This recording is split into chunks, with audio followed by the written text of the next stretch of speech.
ఆత్మావలోకన కార్యక్రమానికి స్వాగతం, సుస్వాగతం. రేపు మనకు స్వాతంత్ర దినోత్సవం 15 ఆగస్టు.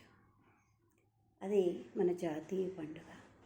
అందరికీ ఈ జాతీయ పండుగ 15 ఆగస్టు సందర్భంగా శుభాకాంక్షలు. మనము ఎంతోమంది త్యాగఫలంగా ఈ స్వాతంత్ర్యాన్ని తెచ్చుకున్నాం. స్వాతంత్ర్యం అనేది చాలా విలువైనది. ఎన్నో ఏండ్లు, సంవత్సరాలు, ఎన్నో ఇది కింద అవి సంపాదించి మనకు స్వేచ్ఛ స్వాతంత్ర్యాలను ఇచ్చారు. కానీ దాన్ని కాపాడుకోవాల్సిన బాధ్యత మన మీదే ఉంటుంది. ఇప్పుడు సమాజం ఎటువైపు ప్రయాణిస్తోంది అనే క్వశ్చన్ లక్షల మందిలో ఉంది. ఆ లక్షల మందిలో నేను ఒకదాన్ని. ఎందుకంటే మనకు స్వాతంత్ర్యాన్ని అద్భుతంగా మీరు హాయిగా ఉండాలి అని కోరుకొని కొంతమంది జీవితాలని పణంగా పెట్టి మనకు ఆ స్వేచ్ఛనిచ్చారు. అందుకని మనము మన లా అండ్ ఆర్డర్ని కానీ మనకు వచ్చిన స్వాతంత్ర్యాన్ని, అంటే స్వేచ్ఛ అనే దానికి ఒక పరిమితి ఉంటుంది. ఆ స్వేచ్ఛ అనేది ఎంతవరకు మనం స్వేచ్ఛగా, అంటే మన రైట్స్ను పోకుండా కాపాడుకోవచ్చు అనేది మన చేతుల్లోనే ఉంటుంది. దానికి అదనంగా స్వేచ్ఛ ఉంది కదా అని చెప్పి పొరపాటు చేసి లా అండ్ ఆర్డర్ని మనం అంటే దానికి అనుగుణంగా ఉండకపోతే అది మనకు మనమే తప్పు చేసుకున్నట్టు అవుతుంది. ఇప్పుడు స్వేచ్ఛ వచ్చింది. ఆ స్వేచ్ఛ అప్పటి రోజుల్లో వేరే వాళ్ళు మనల్ని బాధ పెట్టారు కాబట్టి ఆ స్వేచ్ఛను కోరుకున్నారు.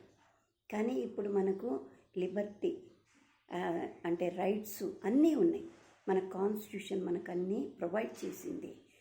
ప్లస్ లా అండ్ ఆర్డరు మనకు ఉంది. ఇవన్నిటినీ మనము సద్వినియోగపరచుకోగలగాలి. అది కాకుండా ఇప్పుడు స్వేచ్ఛ ఉంది కదా అని నన్ను నేను, అంటే ఆత్మహత్యలు, అంటే ఎవరికి వాళ్ళు లేదు అలాంటి అటెంప్ట్ చేస్తే అది విరుద్ధం. రైటే కదా, నా బాడీ నేనే కదా, నన్ను నేను ఏమన్నా చేసుకోవచ్చు అంటే అది రైట్ కాదు. నీవు బాగుండడానికి, నీకు సద్వినియోగపడడానికి ఉపయోగించుకునేది రైట్. అది కరెక్ట్ అయిన చట్టబద్ధమైనది. ఏదైనా మనము సూసైడ్ అటెంప్ట్ అంటే అది చట్టబద్ధత కాదు. అలానే స్వేచ్ఛను మనము చాలా భద్రంగా వాడుకోగలగాలి. ఎందుకంటే అది మనకు ఒక అద్భుతమైన ఫలం. ఎంతోమంది దానికోసం ప్రాణత్యాగాలు చేస్తున్నారు. కాబట్టి 15 ఆగస్టు రోజు మనము వారందరినీ కూడా గుర్తు చేసుకుంటూ మన సమాజం అంటే ఏంటి? మనమే కదా. ఒక్కొక్కరు ఒక్కొక్క వ్యక్తి ఒక కుటుంబంగా, కుటుంబాలు ఒక రాష్ట్రంగా, రాష్ట్రాలు దేశంగా, ఇలా అంతా కలిస్తే ఆ దేశాలన్నీ కలిస్తే విశ్వంగా ఇలా తయారవుతుంది కదా. మరి ప్రతి ఒక్కరి మీద ఆ బాధ్యత ఉంటుంది. స్వేచ్ఛ వాళ్ళు తెచ్చిపెట్టారు, కానీ దాన్ని వినియోగించుకునే ఇది అవసరం మనకుంది. దాన్ని కాపాడుకోగలిగిన ఇది ప్రతి ఒక్కరి మీద ఉంది. కాబట్టి మనము సమాజంలో మనము ఒక పాత్రను వహించాల్సి ఉంది. కాబట్టి రైట్ని ఇన్ఫ్లుయెన్స్ అయినప్పుడు మాత్రమే మనము దాన్ని గమ్మునుండకూడదు. ఆ ఇన్ఫ్లుయెన్స్ అయినప్పుడు మనం తప్పకుండా దానికోసం పోరాడాల్సిన అవసరం గ్యారెంటీగా ఉంటుంది. కానీ ఇప్పుడు సమాజంలో ఎన్నో రకాలైనటువంటి పొరపాట్లు జరుగుతున్నాయి. నిన్న ఒక డాక్టర్కి ఇబ్బంది అయింది. అంటే న్యూస్ చూసినప్పుడల్లా కూడా కొన్ని చాలా బాధాకరమైన విషయాలను వింటున్నాం. కానీ ఈ స్వేచ్ఛను మనకిచ్చినందుకు ఆ స్వేచ్ఛను దుర్వినియోగపరచుకోవడం కరెక్టేనా? కాదు కదా. ప్రతి ఒక్కరూ ఆ ఆలోచనను మనము ఆత్మావలోకనం చేసుకోవాలి. ఎక్కడ జరుగుతున్నాయి తప్పులు? మనలోనా, పక్కవారిలోనా? ఏ తప్పునున్నా సరిదిద్దుకోవాల్సిన అవసరం మనకు ఖచ్చితంగా ఉంది. ఎందుకంటే ఆ బాధ్యత సమాజంలో ఉన్న వ్యక్తిగా మనకుంది, కుటుంబంలో ఉన్న వ్యక్తిగా మనకు ఉంది. ప్రతి చోట మనకంటూ ఒక బాధ్యతలు ఉన్నాయి. రైట్స్ ఏదన్నా ఎవరైనా మన రైట్స్కు భంగం కలిగించినప్పుడు దానికి ఎదిరిచ్చే రైట్ కూడా మనకుంది. అంటే దాన్ని సద్వినియోగపరచుకోగలగాలి అనేది నా ఉద్దేశం. ఆడపిల్లలైనా, మగపిల్లలైనా, మగవాళ్ళైనా, ఆడవాళ్ళైనా, ఇది జెండర్ భేదం కాదు. ఎవరం పొరపాటు చేస్తున్నాము, ఎక్కడ చేస్తున్నాము. ఎన్ని చట్టాలు వచ్చాయి, ఎన్ని చట్టాలున్నా కూడా ఎన్ని పొరపాట్లు జరుగుతున్నాయి. వినేవన్నీ వింటుంటే చాలా బాధాకరంగా ఉంది. కానీ అది ఆడవాళ్లకు కొన్ని జరుగుతున్నాయి, మగవాళ్ళకి కొన్ని జరుగుతున్నాయి. స్వేచ్ఛ అంటే ఇదే? ఇది స్వేచ్ఛ కాదు కదా. స్వేచ్ఛ అంటే ఏంటి? మన రైట్స్ని మనము కాపాడుకునే స్వేచ్ఛ ఉంది, మాట్లాడే రైట్ ఉంది. మాట్లాడొచ్చా కాబట్టి ఆ స్వేచ్ఛ, మాట్లాడే స్వేచ్ఛ, లిబర్టీ ఉంది కాబట్టి నేను పిచ్చి మాటలు మాట్లాడతాను అంటే అది స్వేచ్ఛ ఎలా అవుతుంది? కాదు కదా. అందుకని సమాజం ఎటువైపు ప్రయాణం చేస్తుంది అనే ఒక్కొక్కసారి అలాంటి ఆలోచన, బాధ, భయము వస్తున్నాయి.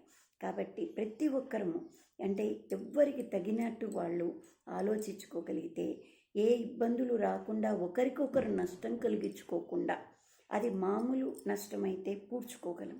కానీ పూడ్చుకోలేని నష్టాలు జరిగినప్పుడు అది ఒక వ్యక్తికే కాదు, ఆ కుటుంబంలో ఉన్న ప్రతి వ్యక్తికి ఆ దెబ్బ ఉంటుంది, ఆ బాధ ఉంటుంది, ఆ పెయిన్ కలకాలం నిలిచిపోతుంది.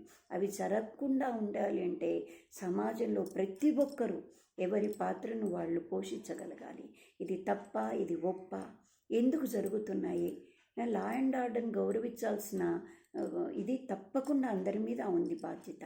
గవర్నమెంట్ మనం ఎంచుకుంటాం, గవర్నమెంటు అన్నీ చేసినా ప్రతి ఒక్కరికి ఉంటుంది కదా. వాళ్ళు ప్రతి ఒక్కరి దగ్గరకు వచ్చి చూడలేరు కాబట్టి ప్రతి ఒక్కరి బాధ్యతగా భావించినప్పుడు మన గవర్నమెంట్ కూడా మనకు బాగుంటుంది. ఆ పెట్టినవన్నీ కూడా మనకు అందుతాయి.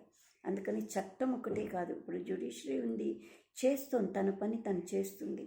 సుమోటోగా కూడా ఎన్నో కేసులు తీసుకోగలదు, చెయ్యగలదు. కానీ వ్యక్తిగా మనకు మనం చట్టం విధించుకోగలిగితే, మనం ఈ పరిధిలో ఉండాలి అన్నప్పుడు పొరపాట్లు జరగకుండా కొంత అవాయిడ్ చేయగలం. ఒక ఆడపిల్ల బాధపడినా, ఒక మగపిల్లవాడు బాధపడినా, సమాజంలో ఏ వ్యక్తి బాధపడినా అవి కొన్ని తీర్చలేని బాధలు ఉంటాయి, అవి చెప్పుకోలేనివి, అనుభవించలేనివి ఉంటాయి. కాబట్టి స్వతంత్ర దినోత్సవం సందర్భంగా మనము ఒక్కరవ ఆత్మావలోకనం చేసుకుందాం. స్వేచ్ఛను వారిచ్చారు, ఆ స్వేచ్ఛను మనం ఎంతవరకు, ఎంత పరిధిలో, అంత కష్టపడి ఇచ్చిన స్వేచ్ఛను మనం మంచి పరిధుల్లో పెట్టుకున్న స్వేచ్ఛగా మలుచుకొని, స్వేచ్ఛ ఇచ్చారు కాబట్టి నా ఇష్టం వచ్చినట్టు ప్రవర్తిస్తానని కాకుండా, చట్టానికి లోబడి లా అండ్ ఆర్డర్ని గౌరవిస్తూ ప్రతి ఒక్కరూ కానీ మలుచుకోగలిగితే ఎవరూ అంత కష్టపడాల్సిన అవసరం లేదు. ఒక మాట అంటే అది మర్చిపోగలరు, ఓ చిన్న ఇదైతే మర్చిపోగలరు. కానీ జరుగుతున్న ఇన్సిడెంట్స్ చాలా బాధాకరంగా ఉంటాయి. అది కొంతమంది చెప్పుకోలేని పరిస్థితిలో ఇంకెంతమంది ఉన్నారో కొన్ని న్యూసుల్లోకి వస్తున్నాయి, బాధపడుతున్నాం. విన్ని కొద్దీ కష్టంగా అనిపిస్తుంది. కానీ తెలియకుండా ఇంకెంతమంది బాధపడుతున్నారో మనకు తెలియదు. ఈ స్వాతంత్ర దినోత్సవం నుంచి మనం కూడా ప్రతి ఒక్కరం మనలో ఏం మార్చుకోవాలనేది మనం కూడా పెట్టుకొని, వాళ్ళు ఇచ్చిన స్వేచ్ఛను వాళ్ళు మనకు ప్రసాదించినటువంటి మహద్భాగ్యంగా తీసుకొని మనం దాన్ని అలవర్చుకోవడానికి ప్రయత్నం చేస్తే అందరం హ్యాపీగా, మన సమాజం హ్యాపీగా ఉంటుంది. మన వంతు కర్తవ్యం మనం నిర్వర్తించిన వాళ్ళం అవుతానని కోరుకుంటూ, థ్యాంక్ యూ. Like, subscribe.